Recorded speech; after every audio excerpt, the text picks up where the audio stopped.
Badai Pasti Berlalu, karya Anissa Ramadhani, nomor absen 7 dari kelas 10-2, dibacakan oleh penulis. Kata orang, keluarga merupakan tempat terindah untuk kembali, sebagai tempat ternyaman untuk berlindung bagi anggota keluarganya, tempat di mana orang berpulang setelah menempuh kehidupan di luar rumah, tempat yang dipeluk hangat ketika penat, tetapi tidak bagi Sierra. Bagi Sierra, keluarga hanyalah mimpi buruk yang berisikan sekumpulan individu yang sibuk dengan urusannya masing-masing, tanpa memperdulikan satu sama lain, tanpa memberikan pelukan hangat ketika sedang penat, melainkan memberi dinginnya jarak dan kebencian yang terus menghantui. Sierra adalah seorang anak sulung dari 3 bersaudara di keluarga yang berantakan. Sierra dan adik-adiknya lahir dari orang tua yang sibuk dengan urusannya masing-masing dan jarang sekali pulang ke rumah. Hanya sesekali mereka pulang ke rumah, mereka pulang tanpa membawa kasih sayang dan perhatian untuk anak-anaknya, melainkan pertengkaran yang tak berujung. Mereka saling mencaci, menghina, dan tak jarang melampiaskan amarahnya kepada anak-anak mereka. Kehidupan Sierra adalah potret dari pengorbanan yang tak terlihat. Sierra dengan sukarela menggantikan peran orang tuanya di saat orang tuanya meninggalkan peran dengan memilih sibuk mencari harta dan tenggelam dalam rutinitas pekerjaan yang tak pernah ada habisnya, dan selalu terfokus pada pencapaian pribadi dan keserakahan tanpa menyadari bahwa perlahan keluarga mereka terkoyak. Di usianya yang baru menginjak 16 tahun, tetapi sudah berat sekali beban yang harus ia tangguh. Sudah banyak sekali ia menuntaskan kewajiban yang tidak seharusnya ia pikul di usianya yang masih belia, dan di saat anak-anak seusianya sibuk menikmati masa remajanya. Kini Sierra sedang duduk di bangku kelas 10 sekolah menengah atas. Adik pertamanya, Petra berusia 10 tahun, sedang duduk di bangku kelas 4 di sekolah dasar. Dan adik bungsunya bernama Sheila berusia 4 tahun dan belum bersekolah. Setiap pagi, Sierra memulai harinya lebih awal daripada teman-teman sebayanya.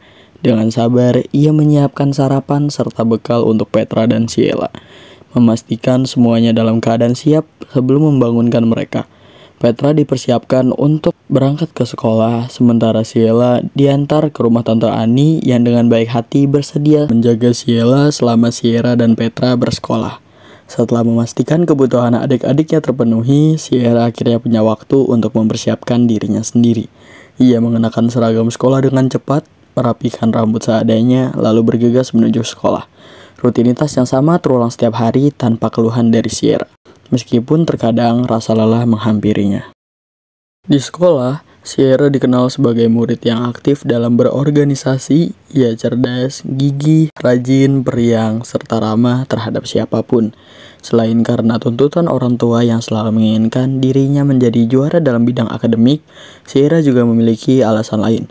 Baginya, segala hal yang ia perjuangkan di sekolah adalah cara untuk menggapai masa depan yang lebih baik, baik untuk dirinya maupun adik-adiknya. Ia berharap semua kerja kerasnya kelak akan berbuah manis dan menjadi bekal untuk keluar dari situasi sulit yang selama ini ia hadapi. Meski terlihat periang, Sierra menyimpan kesedihan yang mendalam. Ia adalah tempat berlabuh bagi adik-adiknya, termasuk untuk pertanyaan-pertanyaan yang kerap membuat hatinya perih. "Kak, Papa dan Mama kemana? Apakah mereka sudah lupa dengan kita?" tanya Petra suatu malam dengan suara kecil yang penuh harap. Sierra terdiam sejenak, berusaha menahan tangis yang mulai menggenang di matanya. Dengan senyum yang dipaksakan, ia menjawab lembut, "Adik-adikku yang pintar, Mama dan Papa sedang berjuang di luar sana, mencari uang untuk kita. Tidak mungkin mereka melupakan anak-anak lucu seperti kita." Namun, di dalam hatinya, Sierra tahu betapa kosongnya kata-kata itu. Ia berusaha meyakinkan bukan hanya adik-adiknya, tetapi juga dirinya sendiri, bahwa semuanya akan baik-baik saja. Begitulah Sierra, seorang anak yang dipaksa kuat dan didewasakan oleh keadaan. Ia berpura-pura kuat di hadapan adik-adiknya, menjadi sosok kakak yang tak pernah lelah memberi semangat, bahkan kepada orang-orang di sekitarnya. Sierra selalu menyebarkan kebahagiaan, seolah ia tak pernah merasakan luka atau kekosongan. Baginya, membuat orang lain bahagia adalah caranya melawan kesedihan yang menghantui dirinya. Ia pastikan tak ada satupun orang di sekitarnya yang merasakan kekosongan dan kehilangan seperti yang ia alami. Di hari Senin pagi yang cerah, Sierra berlari tergesa-gesa dengan napasnya yang tersengal-sengal di sepanjang trotoar.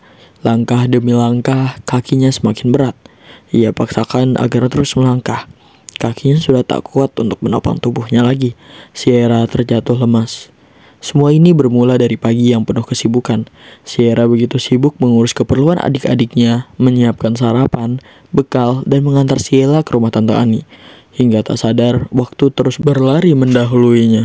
Saat ia sempat melihat jam, jarumnya sudah menunjukkan pukul 6:25 pagi. Panik mulai menyergap, karena ia tahu gerbang sekolah akan ditutup tepat pukul 6:30 pagi. Dari rumah ke sekolah, biasanya ia butuh waktu sekitar 10 hingga 13 menit, tetapi kini hanya tersisa 5 menit.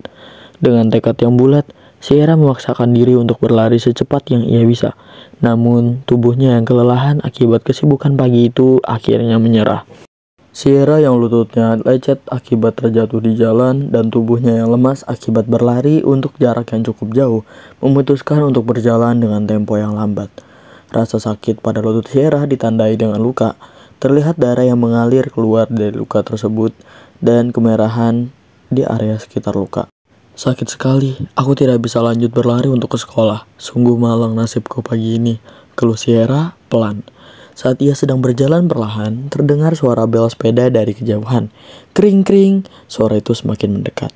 Dari arah belakang, terdengar teriakan seorang gadis memanggil namanya. "Hai, Sierra!" panggil gadis itu. Sierra menengok ke belakang dan seketika senyuman terukir di wajahnya. Ia membalas teriakan itu. "Hello, Viro!" Ya, itu adalah Viera, teman seangkatan Sierra yang berbeda kelas dengannya.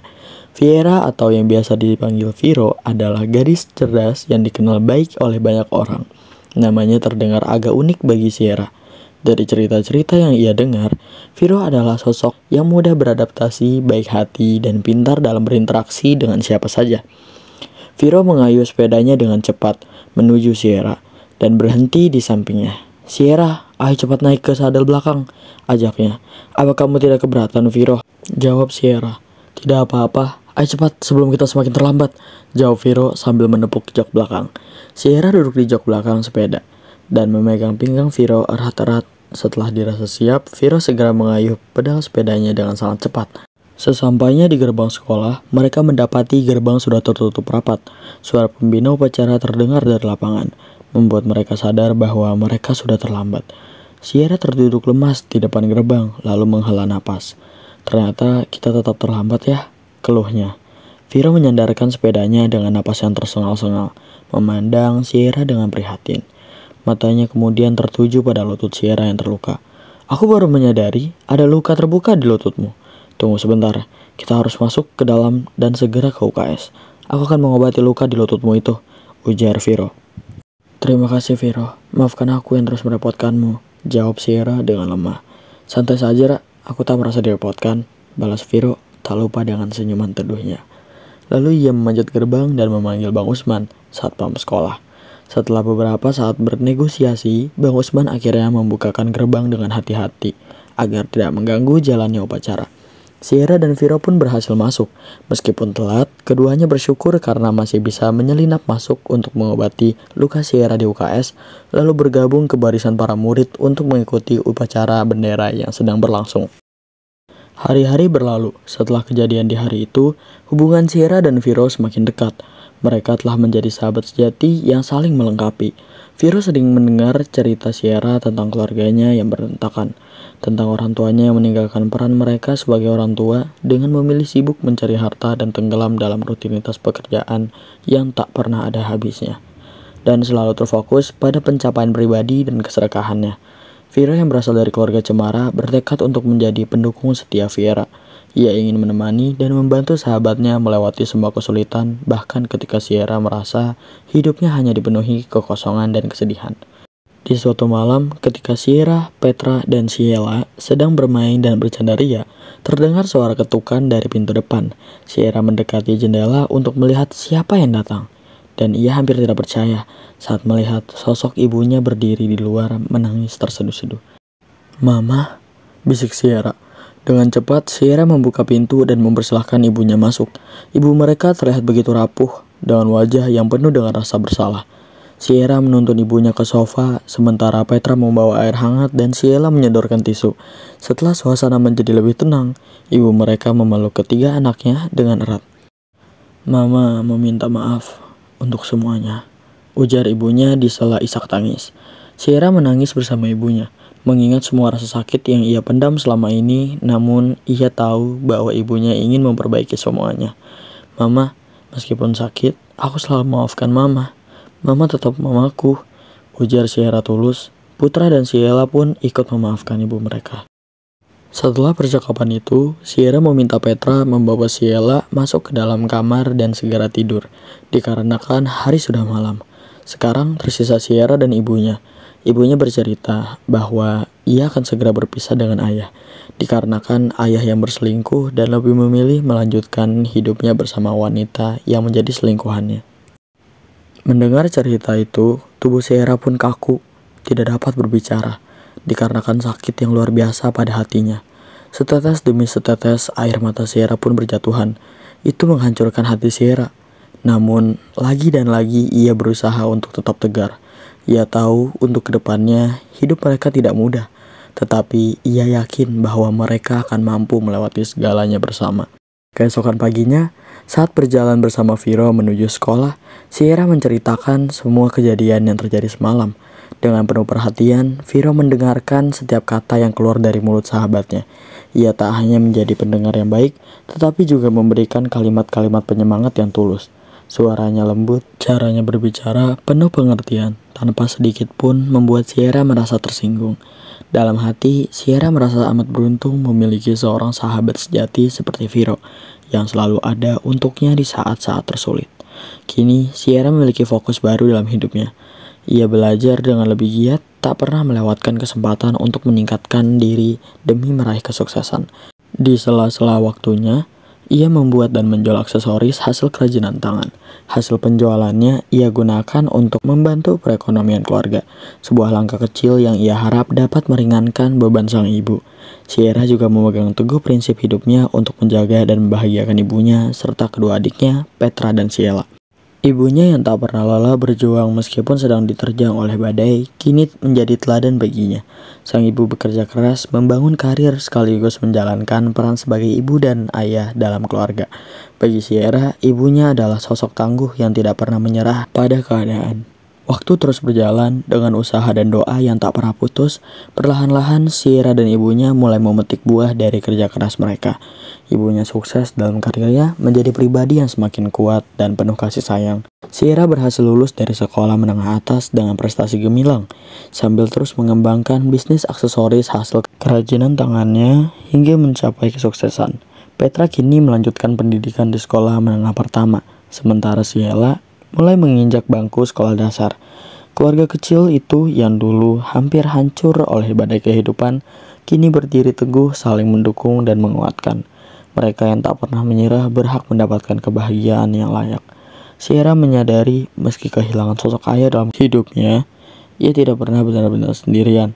Ia memiliki ibu yang luar biasa, adik-adik yang hebat, dan seorang sahabat sejati seperti Viro yang selalu hadir untuk mendukung di setiap langkahnya. Masa-masa sulit telah menjadi kenangan yang menempa mereka. Kini Sierra hidup dengan hati yang penuh rasa syukur. Ia tahu perjalanan ini belum selesai, tetapi bersama orang-orang yang ia cintai, ia yakin bisa menghadapi apapun yang ada di depan. Selesai.